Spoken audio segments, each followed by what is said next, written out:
Queridos amigos e queridas amigas, é uma grata satisfação estar aqui mais uma vez falando em torno da doutrina espírita. E hoje, fazendo uma palestra para os nossos amigos e queridos companheiros do SEVA, Centro Espírita Vila de Abrantes. É uma grata oportunidade, nós que temos aí a vontade, o desejo de conhecer o SEVA pessoalmente, ainda não tivemos oportunidade ao longo do ano, tentamos o agendamento, mas ainda não conseguimos presencialmente, mas temos a imensa vontade de estar presente após esse período e fazer aí uma palestra também presencial, porque ouço ótimas referências do Centro Espírita Vila de Abrantes. Alguns outros companheiros que lá estiveram me passaram experiências muito positivas, que gostaram muito, desde o acolhimento até ao próprio trabalho doutrinário da casa. E aqui fica meu registro e também os meus cumprimentos aos amigos do SEVA. Pandemia, oportunidade evolutiva.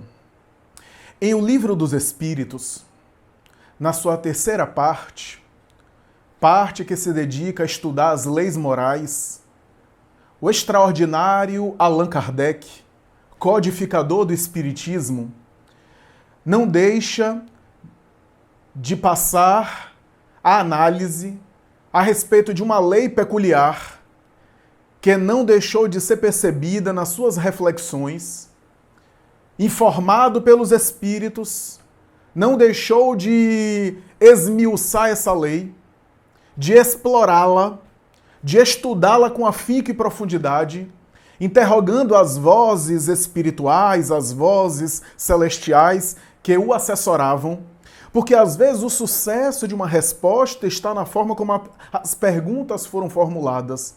E Allan Kardec, com seu espírito sábio, com a sua inteligência admirável, mas sobretudo a sua sensibilidade, a sua notável sabedoria, explorou esse tema com os espíritos, fazendo perguntas muito precisas, muito cirúrgicas, para que o mundo espiritual superior revelasse a ele essa face da lei divina, face essa que tem o seu aspecto de destruição.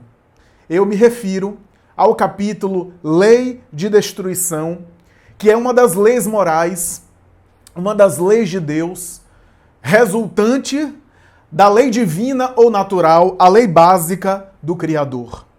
Os Espíritos dizem a Allan Kardec que a lei de destruição é uma das leis da natureza e que vige em todo o universo. No item 728, portanto, a primeira pergunta do capítulo que inaugura a lei de destruição, Allan Kardec interroga: a destruição é uma lei da natureza? E os espíritos superiores, em vez de afirmar que sim ou que não, respondem que sim com a resposta, e embutido na própria resposta ele explica a lei de destruição. Eles explicam, dizendo que tudo se destrói para se renovar. E o que chamamos, o que os homens chamam de destruição, afirmam os espíritos, não passa de uma transformação que tem por objetivo a renovação e o melhoramento dos seres. Só nessa resposta do mundo espiritual, que compõe apenas a primeira pergunta de uma série de perguntas que Kardec vai tentar aí formular, que Kardec formulou, e com as quais ele vai tentar explorar, esmiuçar e aprofundar ao máximo o tema, nós temos uma ideia da grandeza do mundo espiritual para revelar para nós que aquilo que a gente chama de destruição não é mais do que outra coisa senão uma renovação, porque tudo precisa destruir para se renovar, e que no fundo resulta de um processo de transformação para tanto a renovação como o melhoramento dos seres. Me chama a atenção esses dois itens. Renovação tem a ver com mudança de condições físicas materiais, inclusive pela morte, que só destrói o corpo material e renova os seres, às vezes renovando trazendo os mesmos seres de volta em outros corpos materiais. E o segundo item, melhoria, o aspecto moral. De um lado, a mudança material, a alteração física, a alteração material, e de outro lado, a renovação moral. Está implícito nessa resposta do mundo espiritual, a Allan Kardec, que a destruição opera transformações no mundo exterior material e no mundo interior espiritual, modificando o mundo material, que é transitório e impermanente, ao passo e simultaneamente que transforma e modifica aquilo que tem caráter eterno, aquilo que é imortal, que é a realidade ou as realidades do espírito imortal. E Allan Kardec passa a esmiuçar essa necessidade de destruição da natureza e não deixa de perceber que ela é compensada com o próprio instinto de conservação e com a lei de conservação, uma outra lei moral que compõe o cosmo. E os espíritos dizem que isso concorre e isso colabora, de um lado a conservação, de outro lado a destruição, para não haver um desequilíbrio na balança e para que uma lei e a outra lei exerça sobre a outra reciprocamente uma espécie de contrapeso para equilibrar a balança. De um lado a conservação, de outro lado a destruição. A destruição serve de contrapeso à conservação, que seria prejudicial em excesso, e a conservação equilibra a destruição para que a destruição não ocorra em excesso. Essas colocações admiráveis dos espíritos ensejam uma série de tópicos nesse capítulo, que é um capítulo grandioso, feito de várias questões e vários itens, e que resulta em vários outros tópicos, desde a destruição que é operada pelo homem, na guerra, no homicídio, no assassinato, na destruição de vida, na caça, na perseguição, no duelo, até os flagelos naturais,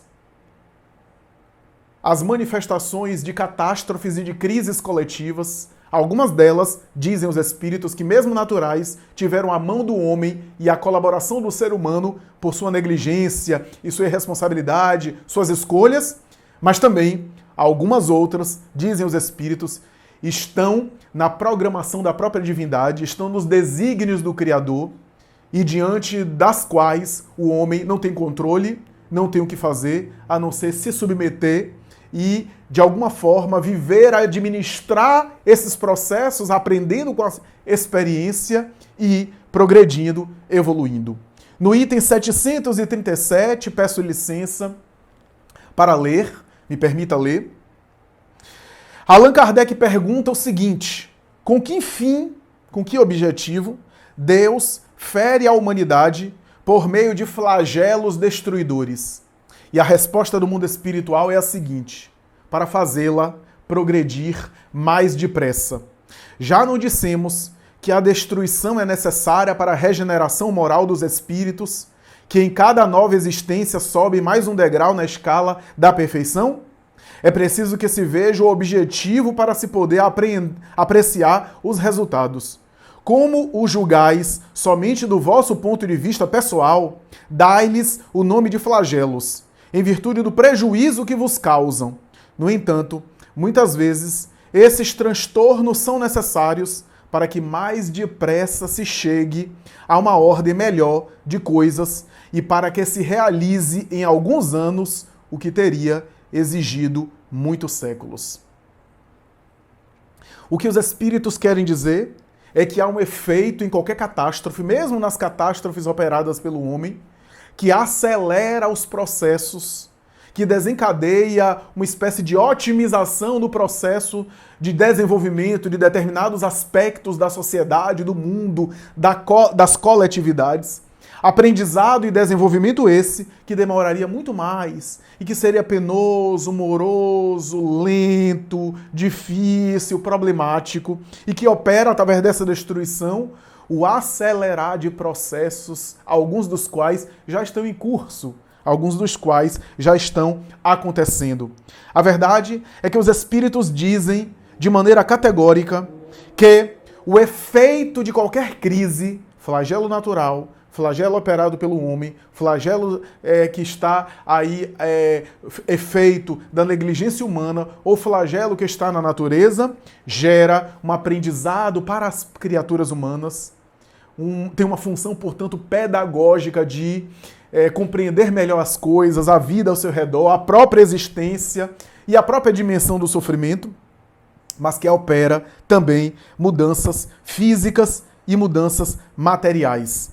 De um lado, nós temos aí a ideia de que os seres humanos aprendem com a experiência dolorosa, com a experiência dos flagelos, avançam, portanto, mais depressa, através dos sofrimentos inevitáveis que fazem a criatura, através do atrito com a matéria e no desgaste com a dor, seja a dor psíquica, seja a dor física, desenvolver uma sensibilidade maior e uma capacidade de empatia, de solidariedade pelo próximo e, do ponto de vista material, nós temos aí as mudanças físicas e materiais. Quando eu me refiro a mudança física e material, eu não estou usando física e material como sinônimo. Eu estou dizendo que há mudanças em termos coletivos para as catástrofes, para os cataclismas, para os flagelos, como Kardec utiliza aqui a expressão, para as crises gerais e coletivas, que são mudanças materiais, eu quero me referir às mudanças de condição material de vida no planeta. Por exemplo, as relações sociais, por exemplo, o trato com a saúde, por exemplo, as relações interpessoais, por exemplo, as condições de clima, de tempo, as condições geológicas, as condições climáticas, as condições da atmosfera, as condições materiais que a gente vive, do ponto de vista de infraestrutura, do ponto de vista de condições de habitação, de relação com a higiene, de questões sanitárias e também mudanças físicas, que tem a ver com aí aspectos mais pessoais, físicos, seja pela desencarnação de pessoas, pela morte, seja pela mudança de hábitos aí pessoais, físicos, materiais, como o caso do consumo, como é o caso da alimentação, como é o caso da higiene pessoal, como é o caso de uma série de coisas que a gente tem visto. A verdade é que as catástrofes, as crises, são provas que têm um aspecto intelectual e um aspecto moral. No que diz respeito ao aspecto intelectual, as grandes crises geraram, através do sofrimento, o desenvolvimento da inteligência do homem que buscou soluções para sair dessas crises. Soluções essas que, de alguma forma, empurraram, de alguma forma, instigaram o espírito da ciência, em especial, para fabricar, para produzir condições de vida melhor e para se contrapor às pestes, às epidemias, aos problemas de saúde, às enfermidades gerais, através de soluções da ciência, soluções médicas, proporcionando ao longo dos tempos e às gerações futuras melhores condições de vida para a população, para as pessoas. Foi a partir da dor, foi a partir do sofrimento que o engenho humano, a inteligência humana teve que se aprimorar, se desenvolver e correr atrás de situações e de melhores resultados para impedir, por exemplo, mais sofrimento. E é assim que, mesmo com interesse financeiro, porque não sejamos ingênuos, é claro que ao longo dos tempos a humanidade com necessidades materiais, aqueles que estiveram na ciência também com interesse financeiro, fabricaram remédio, produziram condições, produziram terapêuticas, recursos, mas mesmo com interesses pessoais, o indivíduo, como peça isolada da engrenagem, enriquece, tem compensações, tem um retorno material, mas ele próprio está exercendo no tocante ao coletivo a sua parte na obra como um todo, e aquele engenho que ele produziu, que lhe deu vantagens materiais, interesses materiais, mesmo que ele tenha sido movido apenas por ambições do ego, ambições materiais, aquilo gerou benefícios para a sociedade, mas sobretudo benefícios para as futuras gerações. Nós somos hoje resultado de um engenho humano aí de séculos de história, e é provável que muitos de nós não estaríamos mais no corpo físico, já teríamos morrido muito antes, se não houvesse uma série de elementos que nos dão maior sobrevida, maior expectativa de vida hoje, graças a remédios, graças a cirurgias, graças a recursos da medicina, terapêuticas mais variadas, alimentação, condições sanitárias que no passado não tinha, e vidas humanas foram sacrificadas, isso é, pessoas morreram para que a humanidade pudesse avançar. Somos, portanto, herdeiros de nós mesmos. Somos, portanto, aí beneficiários das nossas próprias conquistas. E quando eu falo isso, não estou falando do ponto de vista apenas histórico, de a gente estar aqui sendo beneficiários, né, recebendo o benefício das gerações passadas, mas nós, do ponto de vista espírita, nós fomos as gerações passadas. Porque a humanidade de agora é a humanidade do passado que vem reencarnando e vem se revezando ao longo das reencarnações. Me refiro revezando porque há uma população cujo contingente populacional é muito maior no mundo espiritual do que na Terra, e aí é claro que esse revezamento se dá ao longo das eras, ao longo dos tempos. Então há provas intelectuais que desenvolvem, que produzem o desenvolvimento da inteligência, e também provações morais, pelo luto, pela perda, pelos sofrimentos, pelas enfermidades. Na obra Renúncia, do Espírito Emmanuel, psicografia de Chico Xavier, a população daquele momento, daquela época, sofria de varíola, essa enfermidade, essa peste, e o próprio Emmanuel, que está na personagem de Padre Damiano, é vítima da varíola, e ele fica acamado e acaba realmente caminhando, evoluindo para a morte. E quando a personagem principal da obra vai visitá-lo, acabrunhada, triste porque considerava o Padre Damiano uma espécie de pai para ela, em determinado momento ele vai dizer: se acalme, minha filha, essa enfermidade aqui tem me feito muito bem, graças a ela e eu ter ficado nesse leito enfermo, ela tem me proporcionado expurgar da mente os maus pensamentos, os vícios mentais, através dessas reflexões profundas que a gente faz. Toda enfermidade convida o sujeito a profundas reflexões. Note, por exemplo, hoje, atualmente, uma pessoa que passa por um câncer. A gente tem vários depoimentos aí na internet, na sociedade. Uma pessoa passa por um câncer, experimenta um sofrimento cruel no câncer, submete-se à quimioterapia, e depois que passa, quantas pessoas que depois que passa por um câncer, dizem: eu não sou a mesma pessoa. Me tornei uma pessoa diferente depois dessa doença. Profundas reflexões, mudei a minha forma de encarar a vida, a minha forma de ver a existência. É esse o propósito de um processo desse, de uma doença dessa, de uma enfermidade, aliás, de qualquer prova que afeta o moral. Por isso que o ser humano, o espírito humano, tem também aí necessidades morais. O animal, por exemplo, ele evolui pela força das coisas.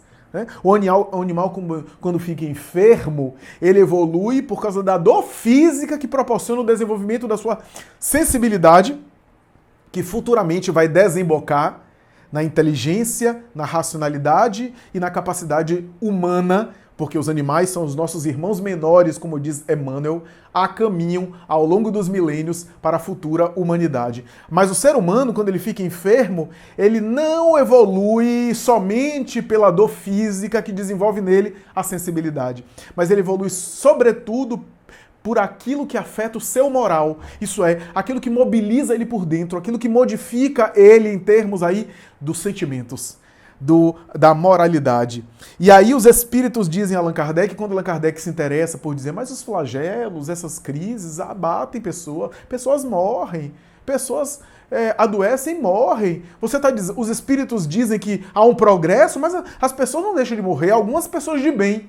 E aí os espíritos dizem: é porque você vê do vosso ponto de vista presente e não consegue visualizar o progresso futuro. Aquelas pessoas que foram vítimas, se souberam passar bem pelas provações, terão uma larga e justa e bastante compensatória compensação e bem-estar por causa da enfermidade sofrida. Mas é necessário ver o conjunto. Afinal, ademais, dizem os espíritos, o que é um corpo se não uma veste?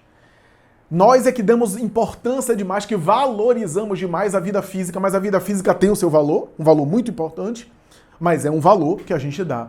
Os espíritos veem a vida física como uma passagem preciosa, mas que o objetivo não é o ser humano físico, mas o objetivo é o espírito imortal que está dentro do ser humano físico, que está interiormente no mundo, no homem, no ser humano, no homem e na mulher, e assim por diante. Então, os espíritos chegam a dizer que os corpos são vestes. E que o que são vestes senão roupas que são usadas, que gastam, que se desgastam, que, portanto, tornam-se envelhecidas e mais tarde tornam-se imprestáveis para serem usadas e são substituídas por outras roupas. O corpo é uma roupa do espírito. O espírito evoluído, o espírito superior, ele não pensa como um homem de carne, ele pensa como espírito fora da matéria.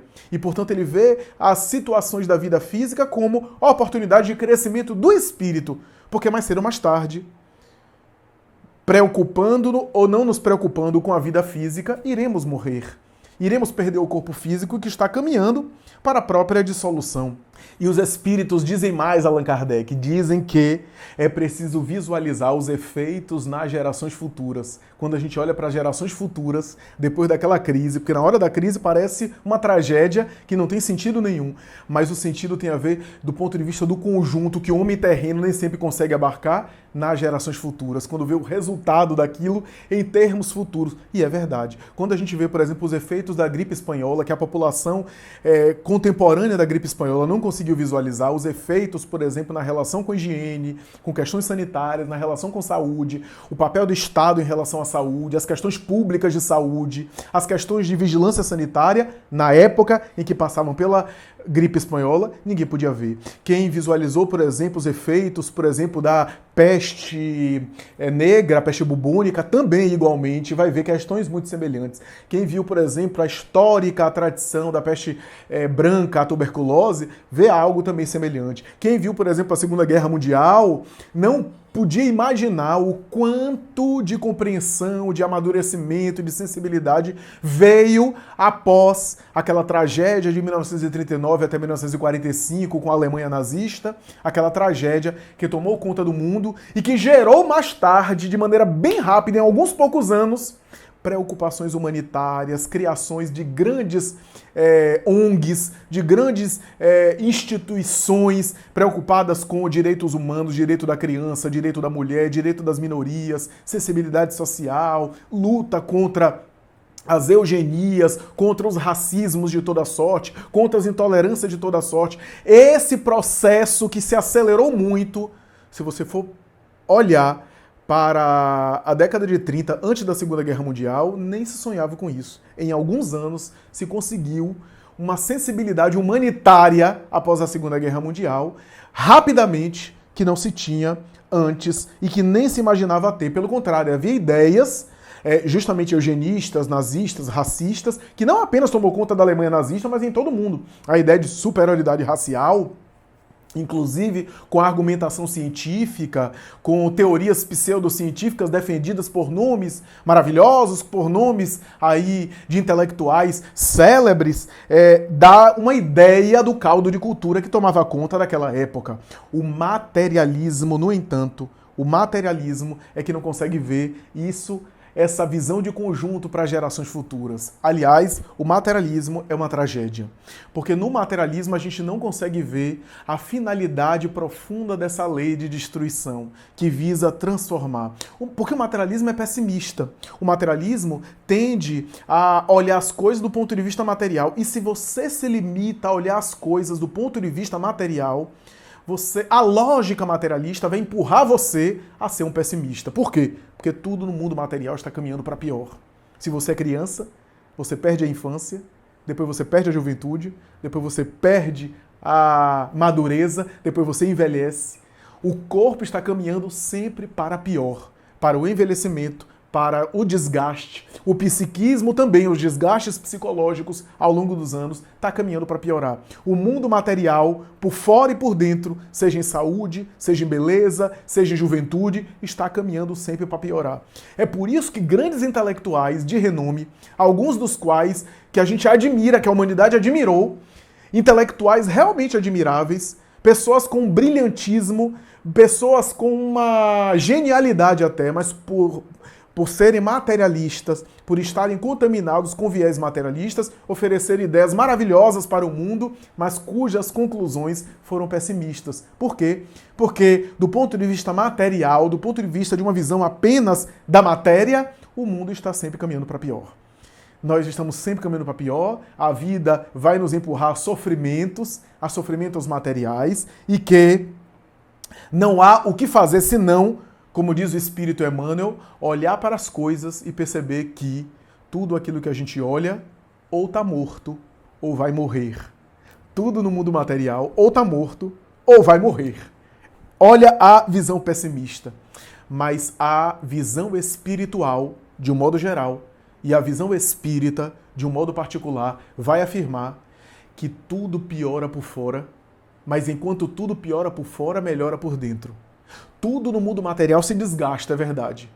Mas enquanto o mundo material se desgasta, o elemento eterno nisso tudo, aquilo que vai ficar para sempre, só melhora com o tempo. Enquanto você envelhece, enquanto você se desgasta por fora, enquanto você perde a beleza física, a juventude, a saúde, enquanto você se transforma materialmente sempre para pior, no sentido material, a parte que em você é eterna, a parte sua que é para sempre, a parte sua que vai ficar, está sempre melhorando, está sempre aprendendo, está sempre adquirindo novas experiências, está sempre melhorando-se, mesmo aprendendo com os erros. Então aquilo que piora por fora, melhora por dentro. O que destrói, o que se desgasta é sempre temporário. Tudo aquilo que se desgasta, que se destrói, que se transforma, que caminha para pior, é tudo aquilo que é da ordem do temporário. Porque tudo aquilo que é da ordem do eterno, da ordem que é permanente, está sempre caminhando para melhor, que é a dimensão do ser espiritual. Por isso que eu digo, piora por fora, mas melhora por dentro. Vivemos em um momento hoje, meus amigos, de pandemia viral. Essa pandemia, que de longe não é a pior das catástrofes da humanidade, não é pior, se a gente for comparar séculos e séculos de peste bubônica, por exemplo, se a gente for comparar com a própria gripe espanhola, as proporções, tomando aqui a proporção para a população atual da gripe espanhola, as mortes foram intensas, foram catastróficas, o que não significa dizer que a gente não está tendo hoje, no coronavírus, no Covid-19 hoje, um número cada vez mais assustador de mortes, né? Mas eu estou fazendo aqui a comparação proporcional pela população que havia no começo do século XX, né? 1918. Mas de longe, se a gente for parar para pensar, algumas semanas em Auschwitz matou mais do que todo esse período de Covid-19 tem matado no mundo inteiro. E é claro que também a gente não vai ficar resumindo aqui o que é melhor, o que é pior em termos matemáticos de números, né? Porque isso é uma análise mais fria, mais impessoal, né? Porque uma vida que se perde, a depender de que vida é, se é uma vida próxima da gente, aquele tem um valor incomensurável, é um valor que não dá para ser medido, mas a verdade é que do ponto de vista coletivo, do ponto de vista mundial, de longe não é a pior epidemia, não é a pior pandemia, não é a pior catástrofe, mas é uma catástrofe, é um momento grave que assinala esse período que os espíritos vêm falando desde Allan Kardec. Quando Allan Kardec recebeu, por exemplo, no Evangelho segundo o Espiritismo, a nova era, recomenda essa mensagem do espírito israelita, primeiro capítulo de O Evangelho segundo o Espiritismo.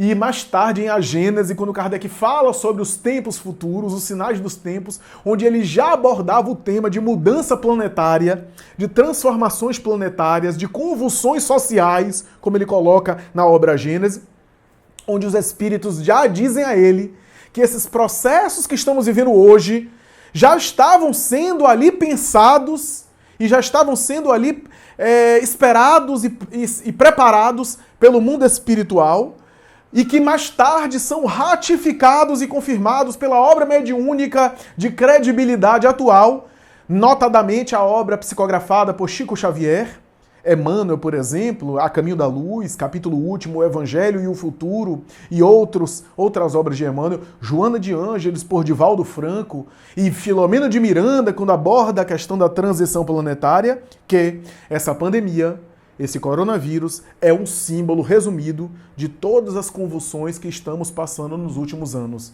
Convulsões essas que, de alguma forma, chamam a atenção da humanidade para uma mudança de paradigma, para essa mudança de mundo de provas e expiações para mundo de regeneração. A transição planetária está se dando.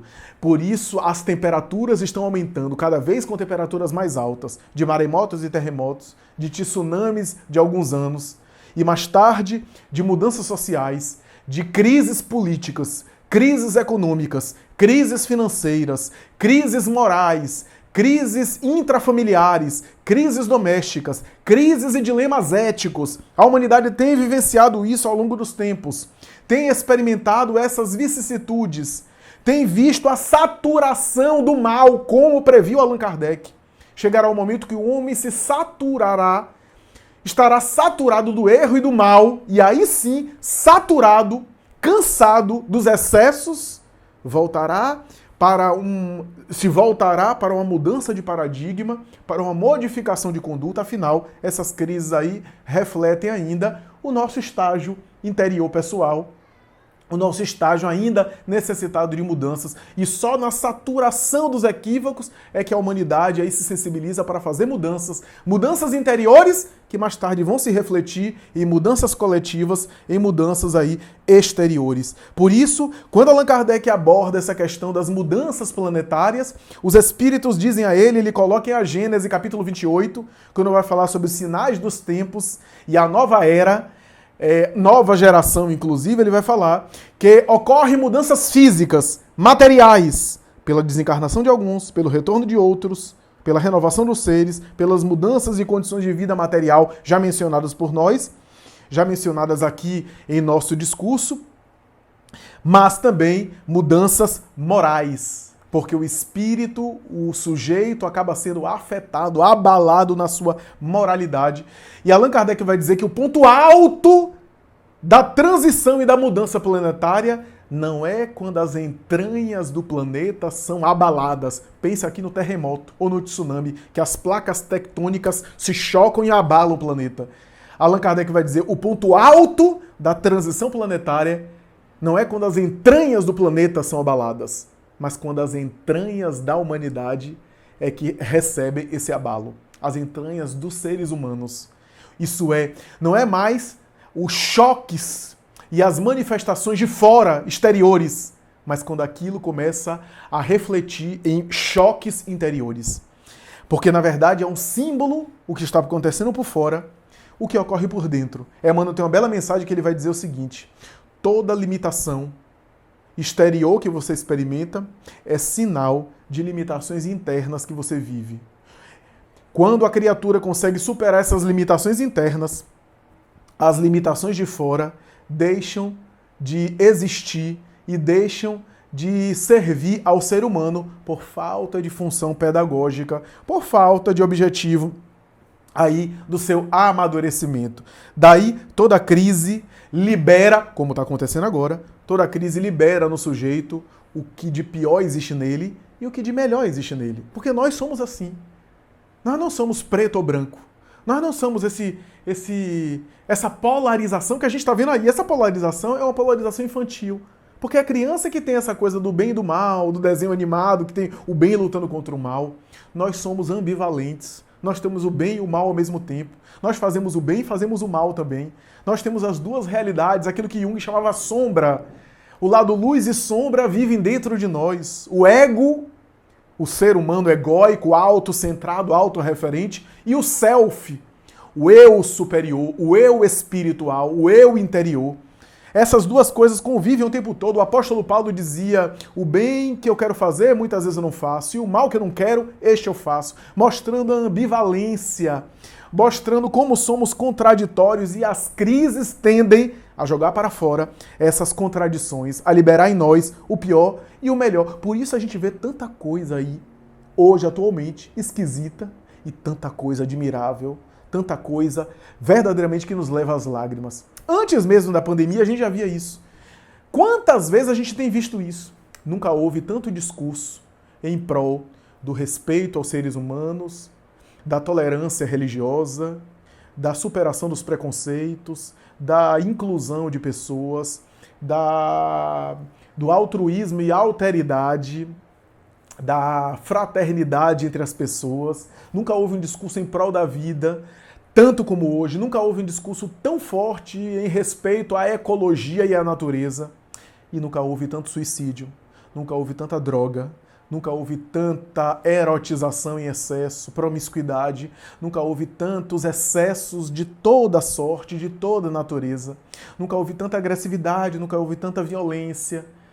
São esses paradoxos, são essas contradições que simbolizam o mundo de provas e expiações passando para uma outra época, isso é, um período de crises. A crise intensifica os paradoxos, coloca para fora as polarizações, coloca para fora os dilemas das coletividades. As crises fazem com que os seres humanos reflitam sobre o paradigma que tem e que é insuficiente e, ao mesmo tempo, pensem num paradigma diferente que ainda não possuem.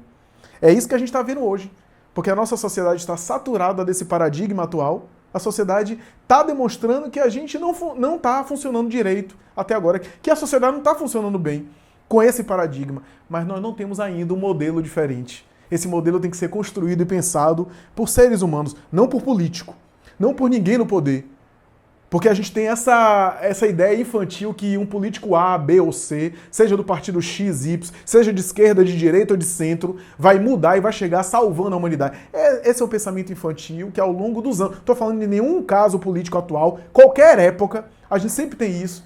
E com todo respeito, os políticos são seres humanos, com virtudes e com fraquezas, com defeitos e com coisas admiráveis. São seres humanos que também com sua vulnerabilidade não serão os políticos, não serão os líderes, gestores, não que eles não tenham o seu papel, não que eles não tenham a sua importância, mas não serão eles que vão regenerar a humanidade. Esse pensamento infantil de alguém salvador da pátria, um herói que vai resolver todos os nossos problemas, é ainda herança dos nossos conteúdos inconscientes da infância que a gente ainda não superou. Nessa crise do Covid, a gente vê isso. A gente vê de um lado, por exemplo, na pandemia, coisas bastante estranhas, né? Eu estava vendo uma entrevista recentemente e uma pessoa da comunidade médica se manifestou dizendo mais ou menos assim: o que é que vai ser agora dos hospitais, já que as pessoas estão trancadas dentro de casa, estão confinadas, não estão saindo? Como é que os hospitais agora, cancelando cirurgia, cancelando procedimentos eletivos, como é que vai ser os hospitais para se manter agora? Afinal, não está tendo nem acidente de trânsito.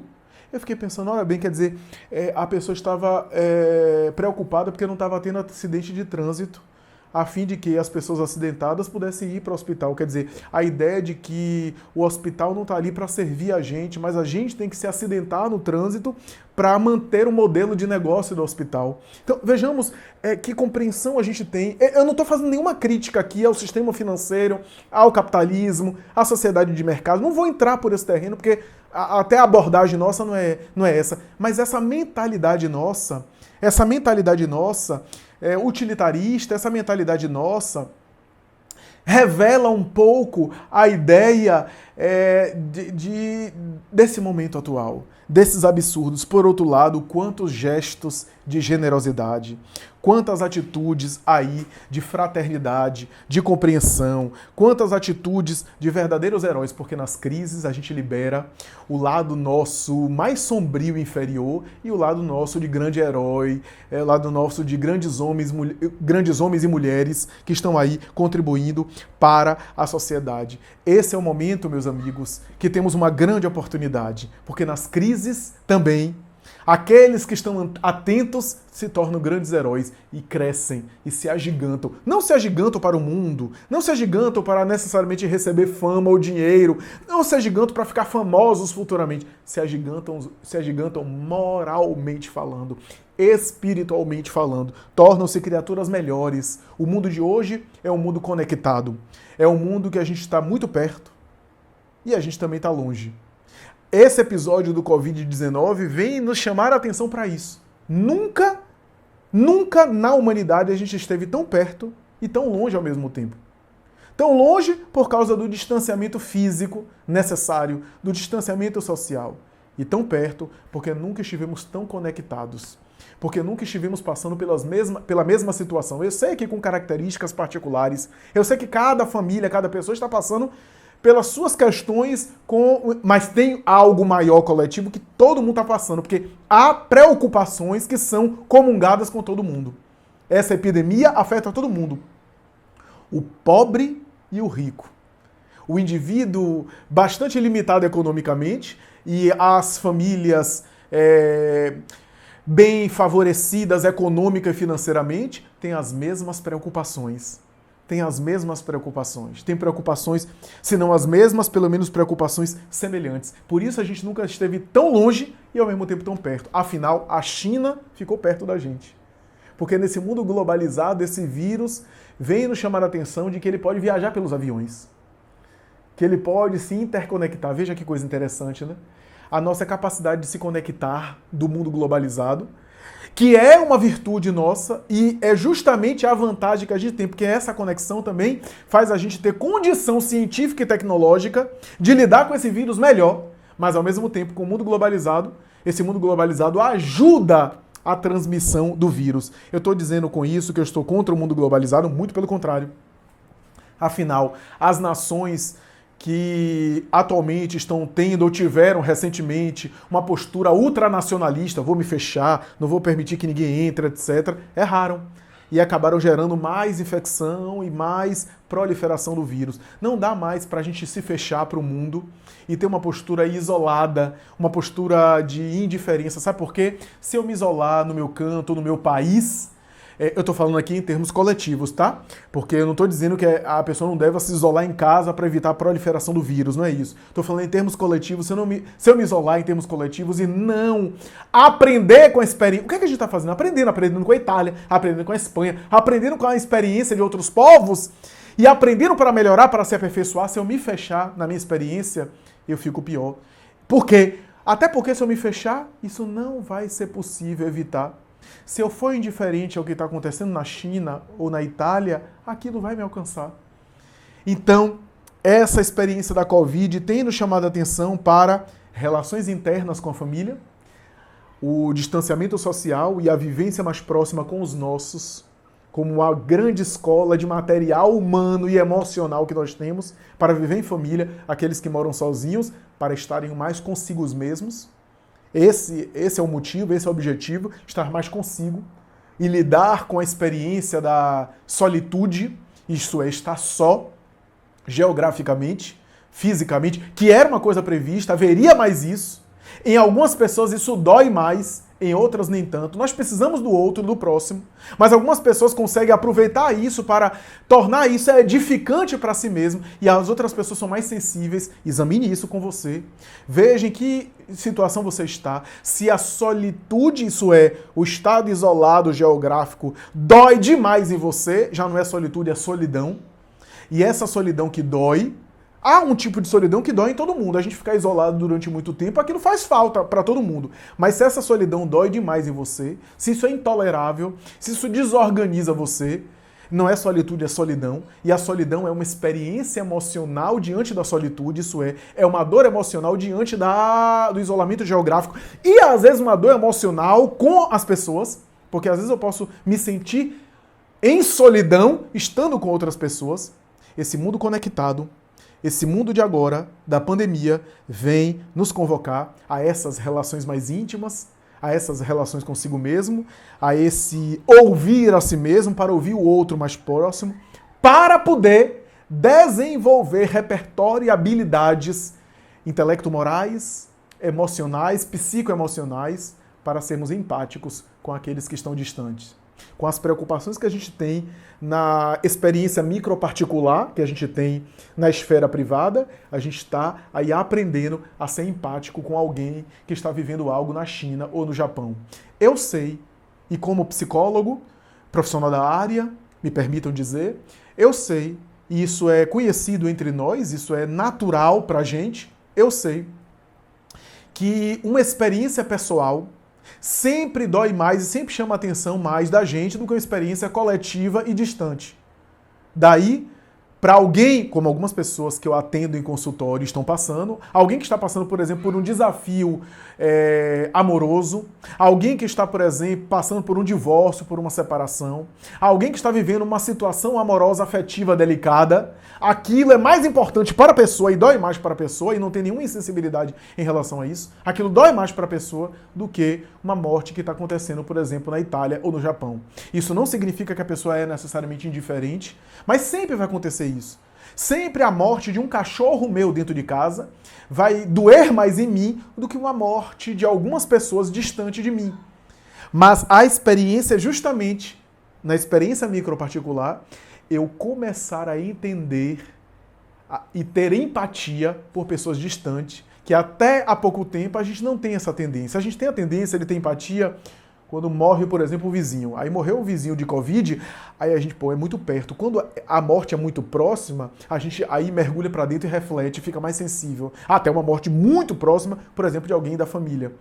Mas a experiência atual não é necessariamente de mortes próximas, mas é a experiência de desenvolver empatia com pessoas distantes. Por quê? Porque, de algum modo, aquilo que a pessoa distante está vivendo, em algum nível, pode não ser o nível todo, mas em algum nível, eu estou vivendo na minha esfera privada. Alguém que morre de Covid do outro lado do mundo gera em mim uma reflexão também, porque eu sou passível de viver a mesma experiência nessa mesma conjuntura que nós estamos vivendo. Essa experiência do Covid, portanto, meus amigos, nos convida ao espírito de cooperação. Eu tenho dito isso nas minhas últimas palestras. Por quê? Porque ninguém, isoladamente, vai solucionar esse problema coletivo. Mas, ao mesmo tempo, uma pessoa isoladamente pode gerar uma catástrofe coletiva. Uma pessoa não vai conseguir resolver o problema das infecções gerais. Mas uma pessoa pode ser um foco de infecção que ela só colapsa o sistema de saúde. Então veja que ao mesmo tempo a gente tem que entender o bem como sendo um serviço que exige um senso de cooperação. Ao mesmo tempo a gente tem que entender que o mal é barulhento. O mal faz muito mais barulho. Porque o mal também é de duração temporária. O mal não fica para sempre. E ele tem que ser barulhento porque ele sabe que ele não vai ser eterno. Então, ao mesmo tempo que a gente tem que ter o senso de cooperação para o bem, a gente tem que ter a noção que uma pessoa pode fazer muito mal. Então, o mendigo da rua, a gente pode ser sensível a ele, até pensando em nós mesmos, até pensando por egoísmo. Sabe por quê? Porque se ele não proteger, a infecção que ele proliferará, se ele não tiver de máscara, se ele produzir infecções variadas, essa infecção vai chegar em minha casa. Então o espírito de cooperação é que vai fazer a gente passar por isso juntos de uma maneira melhor. Essa é a metáfora desse momento, meus amigos. Essa é a experiência pela qual estamos sendo chamados nesse momento. Essa é a vivência que nós estamos aí experimentando nesses momentos de Covid, de coronavírus. É a metáfora da máscara. A máscara, dizem os especialistas, quando eu uso máscara para sair, essa máscara protege o outro e não a mim. Quando eu uso máscara, é para minhas secreções não alcançar o outro. Mas se eu uso máscara e o outro não usa máscara, ele não usando máscara, ele produz um risco para mim. Então, olha a metáfora da máscara. A máscara faz a gente se preocupar com outros a máscara. Não no sentido de policiamento, de prender, de não sei o quê, de bater, de violentar o outro porque não tá. Não nesse sentido de uma espécie de fiscalização totalitária, autoritária, né? de monitoramento das liberdades individuais, não é isso. Mas a máscara, a metáfora da máscara é a gente ser sensível com o outro. Se eu cuidar do outro, eu estou cuidando de mim. É essa a norma do Espiritismo, é esse o lema do Espiritismo.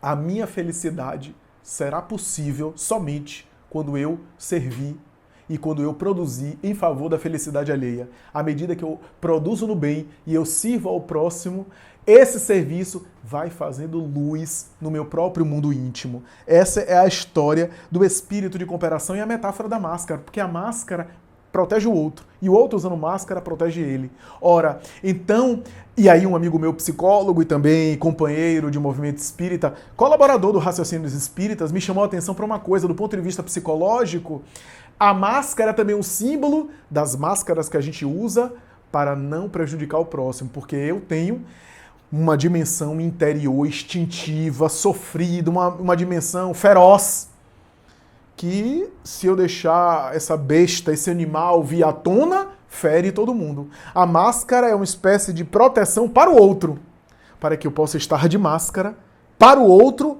mas não estar mascarado para mim mesmo. Eu poder me mascarar, isso é, poder conter parte desse lado instintivo e racional para não ferir o outro, mas ao mesmo tempo eu saber que comigo mesmo, ao chegar em casa, olha o símbolo, chegar em casa, estar comigo, eu posso tirar a máscara para olhar para mim.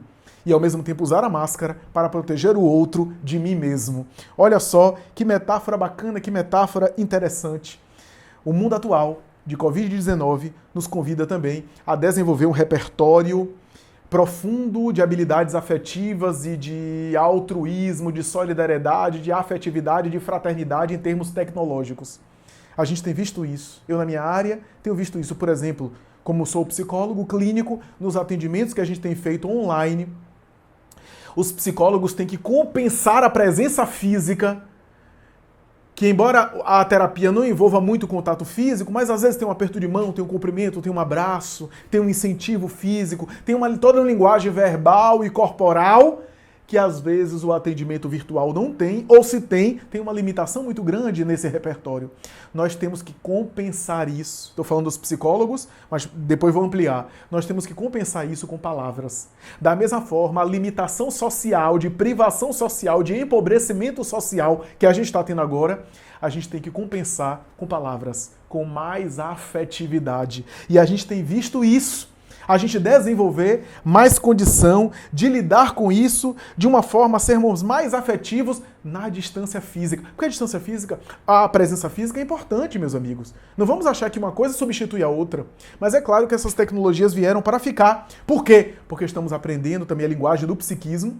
A linguagem não precisa aí de presença física, a gente pode transmitir uma linguagem que viaja aos espaços. Essa é a tendência da linguagem do pensamento futuramente. E com as tecnologias virtuais a gente está também desenvolvendo lentamente isso. E também a gente está aprendendo que o amor é mais psíquico do que físico.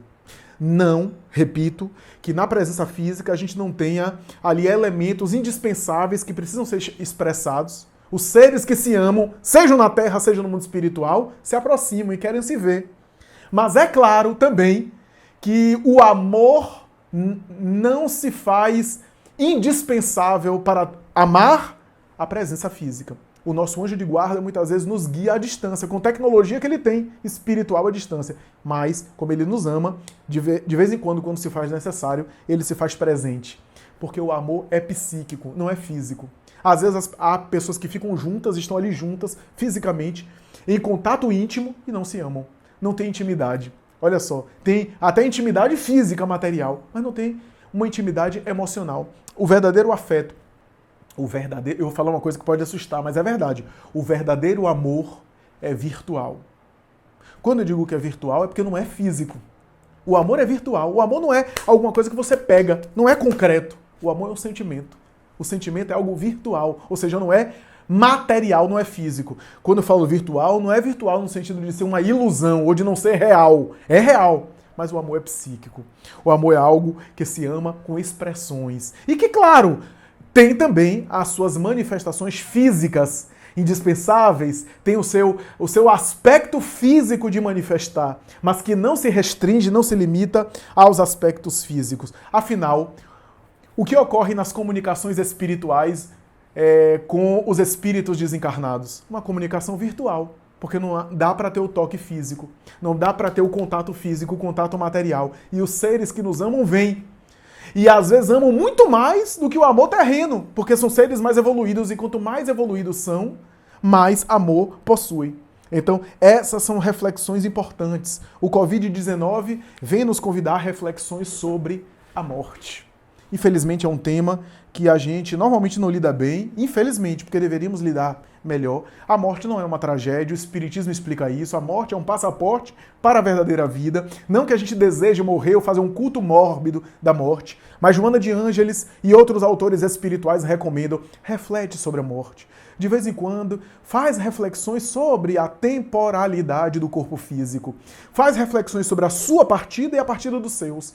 Porque isso faz... não é fazer um culto mórbido da morte, mas isso faz o indivíduo refletir e se adaptar, se aproximar do tema, se acostumar com a realidade. Quando acontecer, diz Joana, consigo mesmo ou com o próximo, o indivíduo, seja com o próximo, o indivíduo, as pessoas desencarnam e a gente ajuda os parentes que desencarnou com o nosso pensamento mais equilibrado, com a nossa preparação.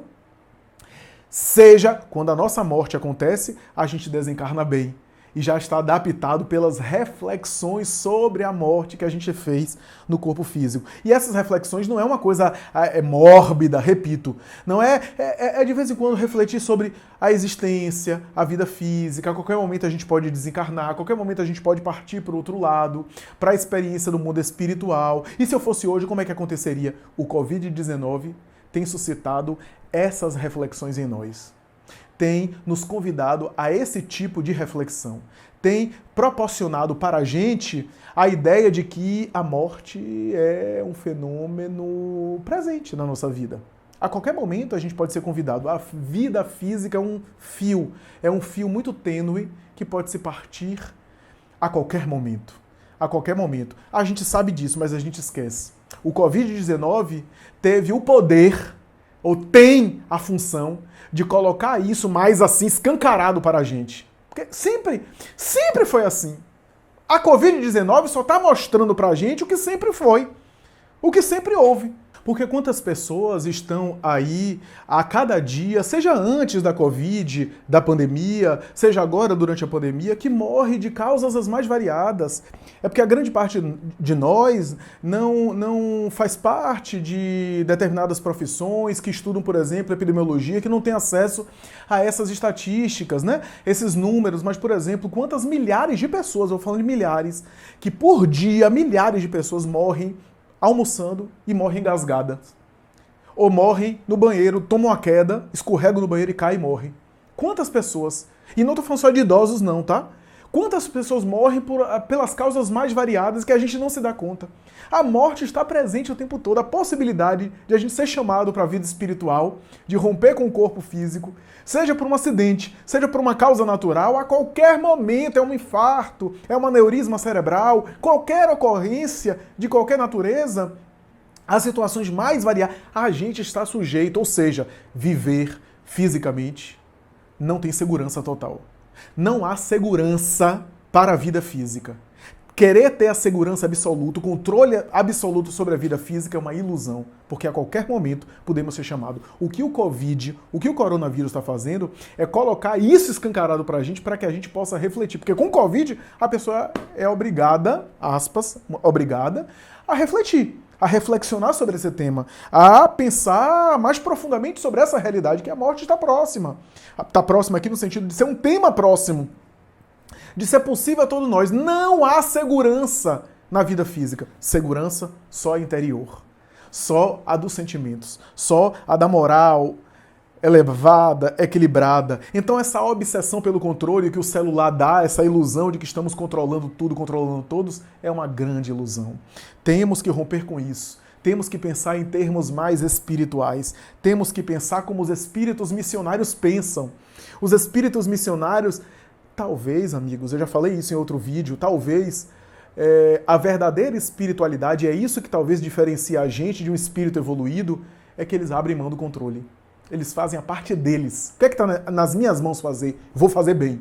Vou fazer com excelência. Mas os espíritos missionários, eles têm uma leveza de lidar com as coisas, porque eles entregam aquilo que não está no controle deles para Deus.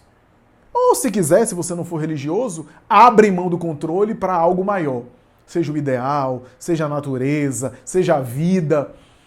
Ou seja, não tenta controlar aquilo que não é controlável. Aquilo que não está sobre as nossas mãos. Então, é essa oportunidade valiosa que a gente tem. E a oportunidade valiosa que a gente tem é sermos melhores nessa pandemia. É aproveitar toda oportunidade, seja a convivência familiar, a convivência difícil com família, se for o caso de a gente ter familiares difíceis, seja a convivência boa, prazerosa com a família que a gente ama, seja a vivência em solidão, em maior solidão, essa experiência de estar mais só, morando sozinho, se for o caso. Seja as experiências com os problemas que a gente já tinha e que agora a gente está tendo que olhar mais profundamente nesse momento de isolamento social. Em qualquer situação, a luz se torna mais brilhante nas trevas. A escuridão é que faz a luz ser mais valiosa. Da mesma forma que o perdão é valioso no momento da ofensa. A paciência é valiosa no momento da impaciência e a fé é mais preciosa em um momento de medo, especialmente de medo internacional, de medo mundial. Estamos sendo convidados a sermos senhores da nossa própria vida, a termos domínio sobre a nossa própria história e fazer escolhas, porque, meus amigos, logo mais, esse período vai estar nos livros de história. A gente está fazendo a história, só que como a gente está mergulhando na história, a gente não tem noção de que está fazendo parte da história. Um dia estaremos aí sendo lidos pela história. Um dia teremos histórias para contar sobre tudo isso. E quantas histórias? Da mesma forma que os sobreviventes da Segunda Guerra Mundial tiveram tantas histórias para contar.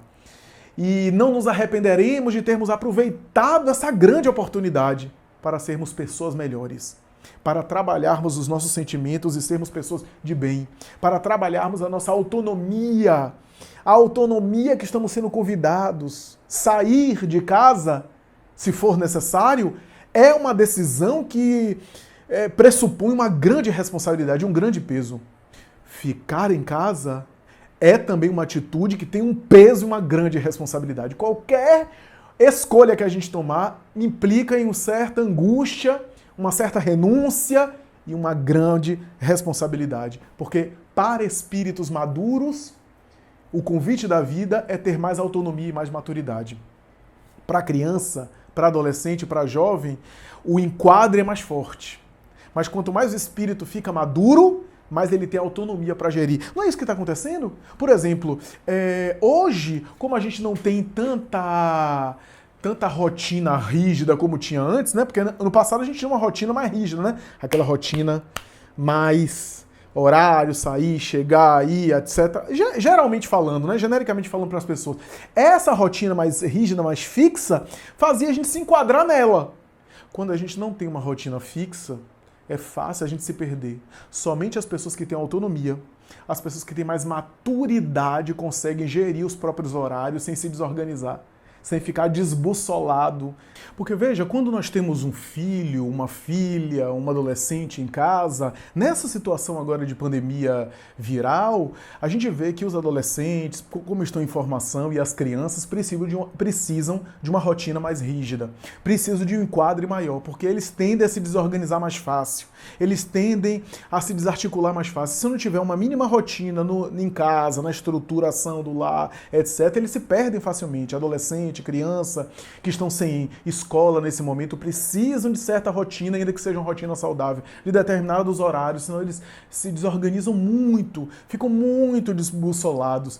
E eu estou me referindo a isso, estou falando isso, porque essa é metáfora, espiritualmente falando, para todos nós, de que essa ausência de rotina em nossas vidas, de maneira geral, agora eu estou falando para os adultos, porque os jovens e as crianças precisam realmente de rotina, por causa dessa falta de maturidade neles. Mas para os adultos, espiritualmente falando, quanto mais o espírito é maduro, mais ele tem condição de dar conta da sua rotina e das suas coisas de maneira autônoma. Quanto menos maduro, mais ele tem necessidade de enquadres e de rigidez proporcionado pela vida e pela situação. Lidar com a autonomia, o que significa dizer, em outras palavras, lidar com liberdade não é fácil. Muitos espíritos caem por causa do excesso de liberdade. E hoje, no mundo atual, nós temos uma capacidade de liberdade muito grande. Uma liberdade que é tecnológica, na palma das mãos a gente faz muita coisa, a gente tem um poder incrível. Uma liberdade que é social, uma liberdade que é de expressão, uma liberdade que é intelectual, que é artística, uma liberdade nessa Covid de fazer e assumir as consequências daquilo que a gente quiser fazer. Essa liberdade, essa autonomia é um grande peso, mas também é a chave da nossa iluminação, das nossas escolhas acertadas, porque o mundo espiritual, o que o mundo espiritual espera de nós, é justamente a gente ter essa autonomia e conseguir fazer escolhas acertadas. E não fazer as escolhas erradas ou não errar, porque não queriam, mas porque não tiveram oportunidade, não tiveram condição, não tinham alternativa. Não. A virtude verdadeira é eu ter alternativa das mais variadas formas, ter poder, ter autonomia de fazer um monte de coisa e optar pela decisão mais correta. Isso demonstra a maturidade do espírito. E essa autonomia que a gente está agora sendo convidado a desenvolver, paradoxalmente, na limitação social, na limitação do contato social, mas na liberdade, na autonomia que a gente tem psíquica, moral e espiritual para a gente fazer diferente, para sermos pessoas melhores, porque essa é a proposta. Lembro-me do espírito Humberto de Campos, que psicografou por Chico Xavier uma página, quando ele fala do encontro que ele teve com Marilyn Monroe, a famosa atriz e dançarina norte-americana, símbolo de uma época. Quando ele passava por algumas ruas americanas, ele viu no cemitério onde o corpo dela estava sepultado, ela, ainda com semblante triste, amargurada, ainda com as marcas no perispírito, do efeito que gerou nela da sua desencarnação. E ele começa a entrevistar ela, comenta sobre a causa-mortes dela, que era motivo de polêmica na imprensa. E em determinado momento ela diz: se eu pudesse dar uma mensagem aos companheiros da Terra, especialmente às mulheres, ela se dirige às mulheres porque ela foi uma mulher de uma época, de uma mentalidade onde havia a liberação sexual, a emancipação feminina, as liberdades femininas muito justas, aliás, no sentido de liberdade social, de autonomia, de superação daquela mentalidade machista, patriarcal, de submissão da mulher. Mas que ela disse: eu fui uma mulher que tinha muitas liberdades e eu não soube aproveitar bem as minhas liberdades. Diria às minhas amigas, às minhas companheiras mulheres, cuidado com o excesso de liberdade. Ela dizendo, falando Humberto de Campos, porque eu caí justamente nisso. E falou sobre a liberdade dela, na expressão liberdade feminina que descampou para a libertinagem. A gente sabe que Marilyn Monroe foi casada inúmeras vezes, ou pelo menos teve relacionamentos amorosos inúmeras vezes, se casou com um astro do beisebol, que depois se separaram, um homem plenipotente de forças físicas, se casou com um intelectual que amou-a profundamente, um dos maridos dela, com 80 e poucos anos depois da sua morte, ainda ia na sua sepultura e toda semana levava um buquê de flores. Foi amada, mas isso não foi suficiente. E ela trocava de parceiros, muitas vezes insatisfeita, segundo a imprensa. E quando ela desencarnou, vítima de excesso de medicamentos para dormir, porque não conseguia conciliar o sono, e ela descreve nessa entrevista com o espírito Humberto de Campos, dizendo que era também assediada por entidades ociosas, viciadas e agressivas, ignorantes, que a perturbavam desde há muito tempo, e que nessa época, antes de desencarnar, ela estava mantendo um relacionamento relativamente tumultuado e conflituado com uma das personagens mais conhecidas e mais importantes do século XX.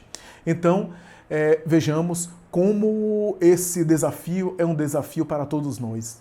A autonomia implica mais graves riscos. A autonomia que a gente tem no mundo de hoje implica maiores responsabilidades. Mas esse é o projeto do mundo espiritual para todos nós. Em qualquer situação, no entanto, aproveitemos essa oportunidade para gerar o bem por onde a gente passa, para deixar o bem por onde a gente transite, para a gente tocar o coração das pessoas. Por meio disso, do contato virtual, pela videoconferência, pela palestra, pela gravação, pelas lives, pela mensagem no WhatsApp, pela mensagem nos aplicativos, seja lá o que seja lá o que for, a gente tem a oportunidade de deixar nossa marca do bem no coração das pessoas. Porque a verdadeira espiritualidade se revela no serviço. Porque é no serviço ao próximo que eu faço luz no meu mundo íntimo, que eu me agiganto, me abrilhanto, que eu cresço espiritualmente na direção de Deus, na direção do infinito. Muito obrigado, muita paz.